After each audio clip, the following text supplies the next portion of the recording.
అత్యున్నత సమర్థతను కలిగిన మాస్టరు తప్పనిసరిగా ఉండవలసిన అవసరం ఏమిటి? మన ఆధ్యాత్మిక యాత్రలో మనం ఒక బిందువు నుండి మరో బిందువుకి పురోగమిస్తూ ఉంటాము.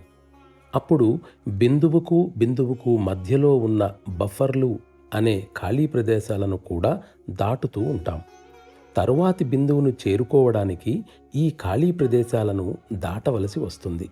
కానీ అలా దాటే ముందు ఆ ప్రదేశాన్నంతా పూర్తిగా సందర్శించి దాని అనుభవాన్ని పొందాలి. దీనినే భోగ్ అంటారు. భోగ్ను అనుభవించకుండా ముందుకు వెళ్ళడం సాధ్యం కాదు. ఇప్పుడు గనక సాధకుడు కేవలం తన స్వప్రయత్నంతోటే దాటడానికి ప్రయత్నిస్తే అనవసరంగా అక్కడి చిక్కుల్లో ఇరుక్కుని కోలుకోని విధంగా నిరవధికంగా అందులోనే ఉండిపోతాడు. అతడు వాటి నుండి బయటపడే ఆశే ఉండదు. ఆ విధంగా జరగని వారు కొందరుండవచ్చు. కానీ అలాంటి వారు చాలా అరుదుగా ఉంటారు.